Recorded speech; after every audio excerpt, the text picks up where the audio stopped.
ဒီနေ့ကတော့ကောင်းလေးရဲ့အလုပ်ကိုလိုက်ပြီးတော့ကျမတို့ဂုံးစစ်မဲ့နေပဲဖြစ်ပါတယ်ဒါကသူတို့2နာရီချိန်လာတော့စမ်းချောင်းကရှိရဲ့ cafe ဆိုင်ကိုသွားနေရပါ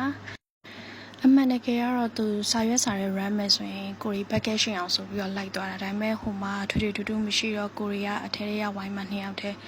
စကားပြောရင်းနဲ့တော်ကီဖုန်နေပါတယ်အရင်တစ်ခေါက်ကလည်းဒီကြက်ကြော်လေးအရန်ကောင်းလို့ဒီကြက်ကြော်ပဲထပ်ပြီးမှားပါတယ်အဓိကတော့ coffee ပဲတောက်ချင်တာဆိုတော့အစားအစာတွေကတော့အများကြီးမမအောင်ice americano တောက်တာပို့ပြီးများပါတယ်ဒီနေ့လည်းအဲ့ဒါလေးပုံမှန်အတိုင်းမှာပြီးတော့ညီမလေးကကျတော့ဒီနေ့ mango juice လေးမှာပါတယ်သူတို့ဆိုင်ရဲ့ February 1 to 28မှာ promotion လေးတွေရှိတယ်အလင်ကာရဲ့ stamp card လေးပါတစ်ခါရခဲ့ပါတယ်ဒီနေ့ကိုရီအားလုံးပေါင်းက4ခွက်ဆိုတော့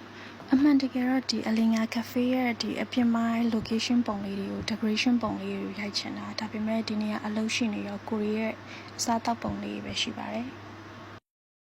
ဒါကတော့အလင်ကာကိုရောက်ဖူးတဲ့သူတိုင်းသိမှာပါအဲမှာခေါင်းပြီးလေးတွေပြီးရင် main ကလေးတွေအတွက်လာကျင်သုံးပစ္စည်းလေးတွေကစတေချာလေးကိုစနစ်တကျနဲ့ထည့်သွင်းပေးရပါတယ်ဒါကတော့လုံးစရာမရှိလို့ကျမရဲ့ကလီစာမြင်ရတဲ့ mouse လေးကိုထိုင်ရိုက်နေတာပါချစ်စရာလေးပါဒီမြောက်ကလည်းချစ်စရာကောင်းပါတယ်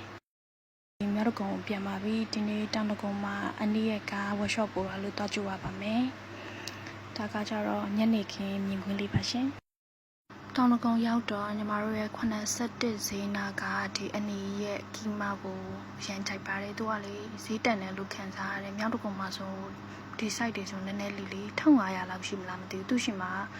ကျက်ဥရဲ့အုံးသီးရဲ့အဲ့ဒါတွေရဲ့ပါမှာ1200လောက်ပဲရှိရဒါပေမဲ့ဒီနေ့ကကျတော့တခြားကီမာတွေပါလေဝယ်စားခဲ့တာဆိုတော့ဈေးကိုတော့တေချာတော့မမီးခဲ့ရအောင်ဒါပေမဲ့တန်တာတော့တော်တော်တန်တယ်သူ့ရဲ့အိုးအပြည့်ကိုတေချာလေး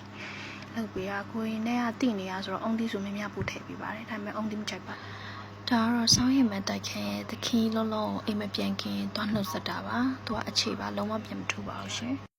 အမှန်တကယ်တော့ဒီအချိန်ကငါစလုပ်ရမယ့်အချိန်ပါဒါပေမဲ့စမလုပ်ဘူးလုပ်ချင်တာတွေလုပ်ပြီးတင်ချင်တာတွေတင်ပါတယ် screen recording နဲ့အင်ဂျာကြီးပြန်ကူရမှာဒါပေမဲ့မလုပ်ပါဘူးရှင်ကျေးဇူးပါ